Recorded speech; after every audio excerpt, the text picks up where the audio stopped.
कोई भी बिंदु आवेश के कारण जो है ना विद्युत विभव कैसे निकालते हैं, इसके बारे में आज की क्लास में हम लोग काफी बेहतरीन तरीके से सीखने वाले हैं। ठीक है, एंड तक एकदम बिल्कुल अच्छे से आप लोगों को देखना है, चीजें समझना है। ये एक इस पे जो है काफी सारा न्यूमेरिकल भी पूछे जाते हैं, तो एक एक पॉइंट को ध्यान से समझना है कि कैसे निकलता है। बहुत इजी हो जाएगा। ये है तो बहुत बड़ा, आपको लगेगा कि इसका कैलकुलेशन बहुत बड़ा है, टफ है, लेकिन आपको आज की क्लास देखने के बाद जो है ना ये बहुत ज्यादा सिंपल हो जाएगा। कैसे? तो आइए चीजें समझते हैं। देखिए, क्वेश्चन है कि बिंदु आवेश के कारण विद्युत विभव निकालना है।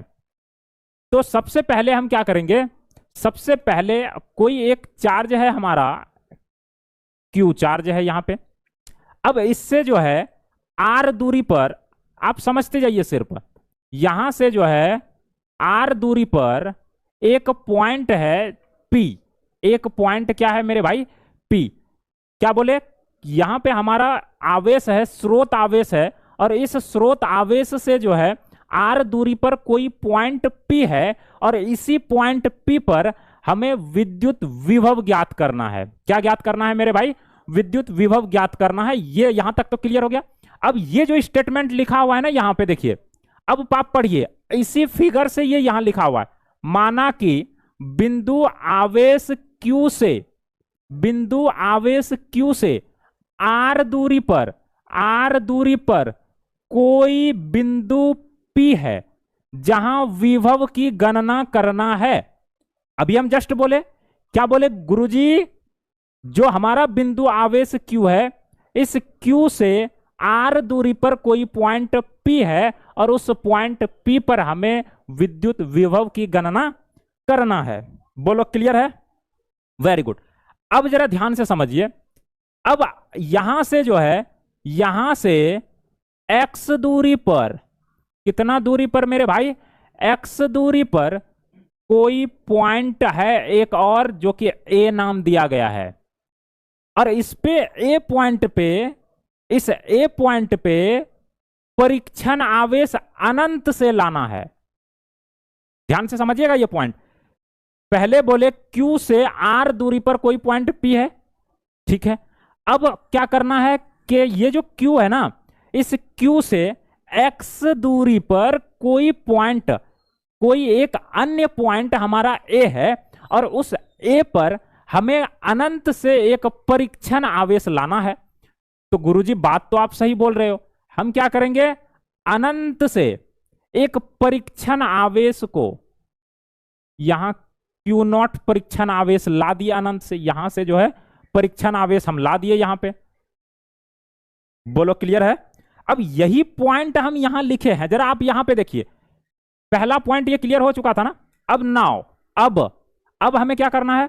यदि स्रोत आवेश Q से, स्रोत आवेश Q से x दूरी पर, x दूरी पर स्थित अन्य बिंदु A है, एक अन्य x दूरी पर एक अन्य पॉइंट है हमारा A पर, अनंत से, कहां से मेरे भाई? तो अनंत से परीक्षण आवेश Q0, एक परीक्षण आवेश Q0 लाया जाए तो Q0 पर क्रियाशील विद्युत बल होगा। अब हमको इस पे सबसे पहले बल निकालना है कि इस पॉइंट पे बल कितना होगा, और हम आपको पढ़ाए थे मेरे भाई कूलाम के नियम के अनुसार। तो यहां से जो बल निकल कर आ जाएगा ना, F इक्वल टू, ये बल हमारा इस डायरेक्शन में लग रहा है।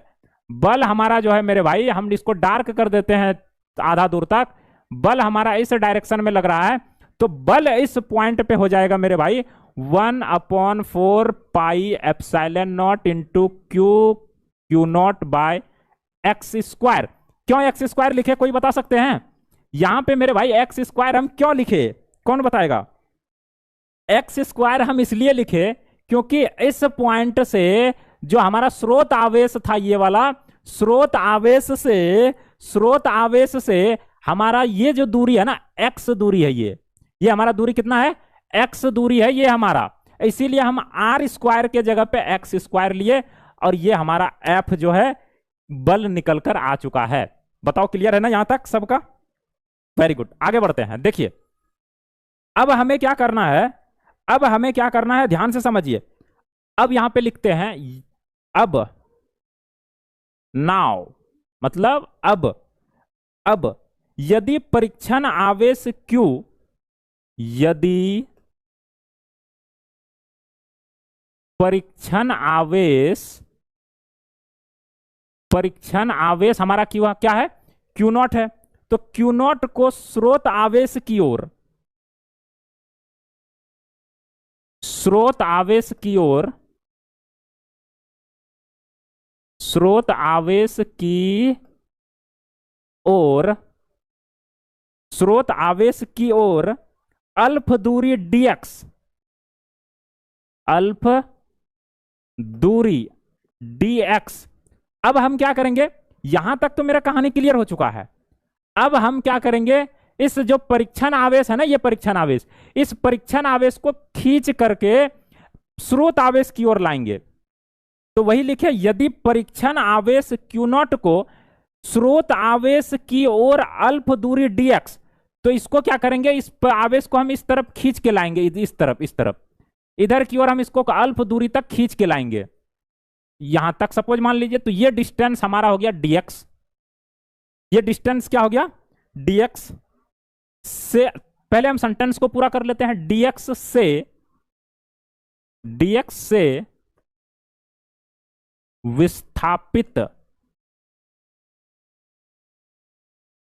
विस्थापित करने में किया गया,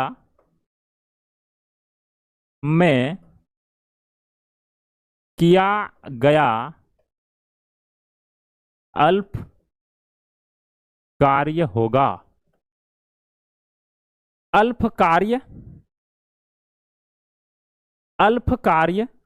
dw लिख देते हैं, अल्प कार्य dw हो तो क्या होगा, dw बराबर, अब dw बराबर क्या होगा, अब आप ध्यान से समझिए, अब आप ध्यान से इस चीज को समझिए, हम डिटेल में आप लोगों को ध्यान से समझना है, सिर्फ समझते जाइए। सबसे पहले क्या किए, माना कि बिंदु आवेश Q से R दूरी पर कोई बिंदु P है जहां हमें विभव की गणना करना है। इस पॉइंट से R दूरी पर कोई पॉइंट जो है हमारा P है, और इस P पे हमें क्या करना है, विभव ज्ञात करना है। तो विभव ज्ञात करने के लिए क्या करना पड़ा हमको, एक यहां से स्रोत आवेश से x दूरी पर कोई एक पॉइंट और ले लिए P, सॉरी A। अब इस A पर जो है कहां से, अनंत से एकांक परीक्षण आवेश को लाए। अब जैसे हम परीक्षण आवेश को लाए ना मेरे भाई, तो ये क्या हुआ, इसकी तरफ, इधर की तरफ बल लग रहा है, तो इसके लिए बल हमारा निकल कर आ गया, ये वाला, ये हमारा बल निकल कर आ गया। ठीक है गुरुजी। अब इसको जो है ना हम स्रोत आवेश की ओर खींच कर लाए, अल्फ दूरी से इसको विस्थापित किए। कितना अल्फ दूरी से, तो dx अल्फ दूरी से। जो जो काम फिगर में किए वही सारी चीजें हम लिखे। परीक्षण आवेश Q नॉट को स्रोत आवेश की ओर अल्फ दूरी dx से हम उसको विस्थापित किए। तो विस्थापित करने में अल्फ कार्य अगर मेरा dw है, तो dw अर्थात कार्य होगा क्या, ये हमें निकालना है। अगर ये हम निकाल पाए तो हमारा विभव निकालना बहुत इजी हो जाता है, क्योंकि विभव बराबर फॉर्मूला होता है W बाय Q नॉट। आप लोगों को कल की क्लास में हम पढ़ाए थे ये चीजें। अगर W मेरा निकल जाए मेरे भाई, अगर मेरा W यहां से निकल जाए, तो फिर इस पे हम वैल्यू पुट करके सॉल्व कर लेंगे, इजी तरीके से हम निकाल लेंगे। बोलो पूरा रोड मैप क्लियर हुआ, कैसे निकालेंगे हम इन चीजों को, क्लियर है ना। अब जरा देखिए कैसे निकालेंगे। याद है W बराबर, आप फॉर्मूला 11th में पढ़े होंगे, बल गुना विस्थापन। कौन कौन पढ़े थे W बराबर फॉर्मूला। कार्य बराबर जो फॉर्मूला होता है मेरे भाई, बल गुना विस्थापन। कौन कौन पढ़ा था, हाथ खड़ा करो जरा। तो ये हमारा 11th का टॉपिक था। ये 11th का, जब अल्प कार्य करते थे इसमें जो है फैक्टर एस, तो इसको हम लिखते थे W बराबर एफ एस कॉस थीटा। बोलो याद है आप लोगों को। तो सेम यहां भी हम वही काम करने वाले हैं। कैसे, तो चलिए ऊपर करते हैं इसको और थोड़ा सा हम कैलकुलेशन को आगे बढ़ाते हैं। देखिए क्या हो जाएगा मेरे भाई, तो गुरुजी dw बराबर हो जाएगा f, तो यहां भी है बल, लेकिन इसको किस डिस्टेंस से हम विस्थापित किए, तो गुरुजी dx से किए हैं। तो हम यहां पे लिखेंगे डॉट dx। कोई दिक्कत नहीं ना? Very good. तो यहां से क्या हो जाएगा, F D x cos theta, ये हो गया हमारा डी डब्ल्यू बराबर। अब यहां से डी डब्ल्यू बराबर एफ, जरा ध्यान से समझिएगा यहां पे। अब यहां जो ये कॉस थीटा आया ना मेरे भाई, अब थीटा का मान क्या बैठ पुट करेंगे हम यहां पे? देखिए इस पॉइंट की बात हो रही है, ए पॉइंट की, ऐसे है बल इधर की तरफ और दूरी इस तरफ। तो जब इस तरीके से है, एक पॉइंट है, एक इधर की तरफ है, एक इधर की तरफ है, तो इसके बीच का कोण कितना डिग्री होगा? बीच का कोण हमारा हो जाएगा 180 डिग्री। हाँ या ना? हाँ या ना? 180 डिग्री हो जाएगा। तो यहां पे हम लिखेंगे F D x cos 180 degree, तो हो जाएगा डी डब्ल्यू बराबर कॉस 180 डिग्री का वैल्यू होता है मेरे भाई माइनस का 1। तो माइनस का 1 मल्टीप्लाई करेंगे तो यही आ जाएगा। बोलो कोई दिक्कत? कोई दिक्कत? वेरी गुड, 180 डिग्री हो जाएगा ना? अब आ जाओ आगे कैलकुलेशन बढ़ते हैं। जब ये हमारे पास आ गया माइनस का, ये वाला आ चुका है ना, अब यहां देखिए एफ जो है ना, एफ बल। अब बल के लिए देखिए यहां अभी निकाले थे ना, बल बराबर क्या था फॉर्मूला? ये बल बराबर फॉर्मूला था ना 1/4πε0 Q0/x²। तो ये वैल्यू यहां पे पुट करना है अब हमको। तो चलिए देखिए पुट करते हैं, देखिएगा। तो हम यहां से करेंगे पुट मेरे भाई, तो ये हो जाएगा डी डब्ल्यू बराबर 1/, माइनस को नहीं छोड़ना है मेरे भाई, minus 1/4πε0 into Q0/x² into dx। किसी को कोई दिक्कत, कोई समस्या तो अभी बताओ। किसी को कोई दिक्कत तो अभी बताओ। अब जब ये हमारा आ गया ना मेरे भाई, अब इसको क्या करेंगे हम? इंटीग्रेशन करेंगे। आ जाओ इंटीग्रेशन करते हैं। इसको जो है यहां पे एक लाइन लिख लीजिए आप लोग पहले, नहीं तो आप लोग भूल जाइएगा। हम यहां क्या करेंगे, इसको बना देते हैं इक्वेशन नंबर 1 और लिख देते हैं कि समीकरण 1 को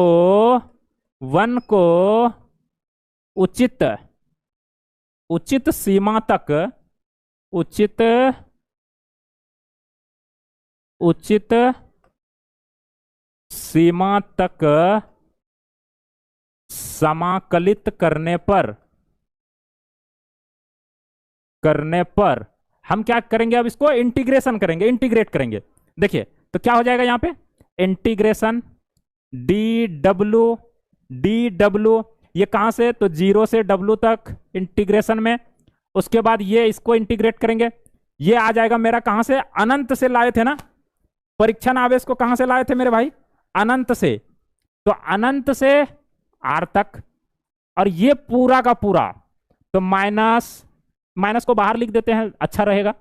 minus 1/4πε0 into Q0/x² into dx। बताओ किसी को कोई दिक्कत नहीं ना? आगे बढ़े, आगे बढ़ते हैं। देखिए अब इसको जो है, अब इसको सॉल्व करना है। कैसे सॉल्व करेंगे? तो इसका अगर इंटीग्रेशन आप करोगे ना पूरा का पूरा, तो सिर्फ और सिर्फ W निकल कर आ जाएगा। ठीक है, उसके बाद यहां पे जो कांस्टेंट वाला पार्ट है ना, उसको अलग कर लीजिए। क्या क्या हो जाएगा? Minus Q0/4πε0। अब इंटीग्रेशन इन्फिनिटिव से लेकर R तक। अंदर में क्या बचा? ये Q0/4πε0, ये पूरा बाहर आ गया ना, तो अंदर में बचा x², 1/x² इंटू, इसको लिखते हैं 1/x² इंटू dx। अंदर में ये बचा रह गया। क्या इसके जगह पे इस x को अगर हम ऊपर ले जाएंगे तो इसको हम डायरेक्ट इस तरीके से लिख दें? इसको हम डायरेक्ट इंटीग्रेशन के अंदर में इस तरीके से लिख सकते हैं? जरा आप लोग हमें बताइए। r x पे पावर -2 इंटू dx। क्या हम इस वाले पार्ट को इस तरीके से लिख सकते हैं? इसको अगर हम इस x² को ऊपर ले जाएंगे तो क्या ये x पे पावर -2 आ जाएगा? बिल्कुल गुरुजी, बिल्कुल आ जाएगा ना। किसी को कोई दिक्कत तो पूछो, किसी को किसी भी प्रकार का परेशानी नहीं होना चाहिए। अब आगे बढ़ते हैं, देखिए अब हमारा यहां पे आया W बराबर minus Q Q naught by 4 pi epsilon naught. ये तो हमारा बाहर वाला पार्ट है। अब ये इंटीग्रेशन का चिन्ह दिए इन्फिनेटिव से आर तक, एक्स पे पावर माइनस का 2 इंटू डी एक्स सेपरेट करके लिख दिए। ये तो हम सिर्फ समझाने के लिए लिखे थे इधर, है कि नहीं। इसको हटा देते हैं अब, ठीक है। एक एक स्टेप बाय स्टेप हम लोग चल रहे हैं। इस स्टेप के बाद ये वाला स्टेप, उसके बाद क्या करेंगे, W इक्वल टू, अब जरा यहां पे देखिए, आप इंटीग्रेशन में एक फॉर्मूला पढ़े होंगे, क्या कि गुरुजी एक्स पे पावर n इंटू dx रहता है इंटीग्रेशन में, तो इसका इंटीग्रेशन का फॉर्मूला क्या होता है, तो गुरुजी इसका जो फॉर्मूला होता है x पे पावर हो जाता है n प्लस 1 अब बटे n प्लस का 1। बताओ पढ़ा था हाँ या ना। ये इंटीग्रेशन का फॉर्मूला है मेरे भाई, जो आप पढ़ोगे मैथमेटिक्स में, ठीक है ना। तो अब इसको जो है हम सेम उसी इस फॉर्मूला के आधार पे तोड़ देंगे, तो ये हो जाएगा मेरे भाई, क्या हो जाएगा, minus Q Q naught by 4 pi epsilon naught. इसको अगर तोड़ेंगे, इसको तोड़ेंगे तो ये क्या हो जाएगा हमारा, एक्स पे पावर एन, एन का मान हमारा यहाँ क्या है, -2 है, तो हम यहां लिखेंगे एक्स पे पावर माइनस का 2, ध्यान से, एक्स पे पावर माइनस का 2 अब प्लस का 1 अब बटे -2 प्लस का 1। बताओ किसी को कोई दिक्कत। और हमारा जो यहां पे आर तक है, आर, किसी को कोई दिक्कत। अब इसको हम आगे सॉल्व अगर हम करें, अगर हम इसको आगे सॉल्व करें तो ये क्या हो जाएगा मेरे भाई, तो W बराबर, ध्यान से इसको, W बराबर क्या हो जाएगा, देखिए जब आप इसको सॉल्व करोगे ना, -2 में +1, -2 में +1 को माइनस करोगे तो -1 आएगा। वेरी गुड, -1 आएगा गुरुजी। और इस यहां का माइनस इस माइनस को गुना करके कर देगा प्लस, तो हम डायरेक्ट लिखें Q Q naught by 4 pi epsilon naught into, यहां पे क्या हो जाएगा, ऊपर हो जाएगा -1 एक्स पे पावर -1। बताओ किसी को कोई समस्या, कोई तकलीफ नहीं होगा। वही तो बोले अभी, यहां से जो -1 हो जाएगा ना मेरे भाई, यहां का जो -1 होगा इस माइनस से गुणा करके वो चिन्ह प्लस में हो जाएगा, इसीलिए हम माइनस आगे नहीं लगाए, सिर्फ ऊपर वाले को सॉल्व किए, -2 को +1 के साथ सॉल्व किया तो -1 आ गया, एक्स पे पावर माइनस, नीचे वाला का कहानी खत्म। अब यहां से हम फिर से क्या करेंगे, W बराबर Q Q naught by 4 pi epsilon naught into, अब इसको हम क्या इस तरीके से लिख सकते हैं, इसको अगर तोड़ दें तो 1/x लिख सकते हैं क्या, आर तक 1/x। एक एक स्टेप बाय स्टेप हम चल रहे हैं। अब इधर सॉल्व करते हैं हम, इस स्टेप को लिखे। अब x का वैल्यू एक बार ये पुट करना है, एक बार r पुट करना है, तो हम कैसे करते हैं, upper limit minus lower limit. तो यहां से हम क्या करेंगे मेरे भाई, लिखेंगे W बराबर, अरे मेरे भाई W कैसे लिखा गया यार, अभी सही करते हैं इसको। तो W बराबर क्या हो जाएगा, Q Q naught by 4 pi epsilon naught into, अब जरा आप ध्यान से इस चीज को समझिएगा, एक बार हो जाएगा R, अब माइनस एक बार हो जाएगा, ये देखो इसको भी सॉल्व कर दिए हम, upper limit minus lower limit. तो अपर लिमिट में R था तो R माइनस एक्स के जगह पे वो वैल्यू पुट कर दिए हम, माइनस इन्फिनिटी कर दिए। अब इसको जब आप सॉल्व कर लोगे मेरे भाई, तो W बराबर क्यू क्यू नॉट, अब थोड़ा स्पीड चलें, 4 पाई एप्सिलॉन नॉट इंटू, जब इसको सॉल्व करोगे ना तो 1/r, अब माइनस ये आ जाएगा, जीरो वैल्यू इसका आया ना, किसी को कोई तकलीफ तो नहीं है ना, वेरी गुड। तो यहां से क्या हो जाएगा मेरे भाई, W बराबर क्यू क्यू नॉट बाय, अब इसको हम अरेंज करके अच्छे से लिख सकते थे लेकिन एक स्टेप हम और लॉन्ग कर ही देते हैं, 1/r, यहां तक आ गए ना। अब इसको अरेंज करके अच्छे से लिख देते हैं, W बराबर 1/4 pi epsilon naught into Q1 Q0 by R। ये हमारा फाइनल W का मान निकला है अभी मेरे भाई, ये हमारा अभी W का मान निकला है। यस या नो, एक बार हाथ खड़ा करके बताओ, सबको समझ में आया कि नहीं आया? एक बार हाथ खड़ा करके सबको ही बताओ, सबको समझ में आया, क्लियर हुआ या नहीं हुआ? फिर आगे बढ़ते हैं, फिर आगे बढ़ते हैं हम लोग। अब हमारा ये कैलकुलेशन कंप्लीट हो चुका है, अब हमारा ये कैलकुलेशन कंप्लीट हो चुका है। अब जरा ध्यान दीजिएगा, हमको क्या निकालना था मेरे भाई? अभी ऊपर में हम आप लोगों को बताए थे, चलते हैं एक बार थोड़ा सा ऊपर की तरफ, देखिएगा। ऊपर में अभी आप लोगों को हम बताए थे, कहां बताए थे? ये रहा। हमें निकालना क्या है? विद्युत विभव निकालना है गुरुजी। अब विभव के लिए सूत्र कल वाला लेक्चर देखा है रे बबुआ सब? कल वाला लेक्चर अगर देखा होगा तो विभव बराबर बता रखे हैं, विभव का एसआई यूनिट, विभव का डायमेंशनल फॉर्मूला निकालने के लिए सिखाए हुए हैं, कैसे निकलता है एक एक करके। तो अब इस फॉर्मूला पे रख दीजिए, हमें W भी पता चल चुका है और Q0 आवेश है ही, तो W बाय Q0 कर देंगे। अब आ जाओ जरा नीचे, अब आ जाओ जरा नीचे, अब आ जाओ जरा नीचे। अब हम जो है W का वैल्यू हमारा निकल चुका है, तो अब यहां लिखेंगे नाउ। अब हमें क्या करना है? V इक्वल टू, हमें पता है कि W बाय Q 0 होता है गुरुजी। और W का जो वैल्यू है ये देखो ना, बड़ा वाला अभी तुरंत निकाल के रखे, 1/4 pi epsilon naught Q0 by R, और यहां पे नीचे में है Q0। बोल लो, किसी को कोई दिक्कत, कोई समस्या, कोई तकलीफ तो बता दो। अब ये वाला देखो ना, ये वाला डायरेक्ट कैंसिल हो गया ना, तो V इक्वल टू क्या निकल कर आ गया मेरे भाई? 1/4 pi epsilon naught into Q by R। ये फॉर्मूला निकल कर आ चुका है हमारा किसी भी बिंदु पर जो है, किसी बिंदु आवेश के कारण अन्य पॉइंट पर उसका जो है विभव। बताओ बताओ, मजा आया कि नहीं आया? अरे तनी बाबू सोना के शेयर करो ना दबा के, फिर मजा आएगा और भी ज्यादा, ठीक है ना? लाइक करते रहना, ये आप लोगों का काम है। देख भाई, गद्दारी मत कर। कट जाएगा sir, very good very good. Q0 काट दिए हैं मेरे भाई, Q0 काट दिए हैं। ये हमारा फाइनल जो है निकल कर आ चुका है, हमारा जो है जनरल फॉर्मूला, जनरल फॉर्मूला। बताओ, किसी को कोई तकलीफ, किसी को कोई समस्या तो फिर बताओ, ठीक है?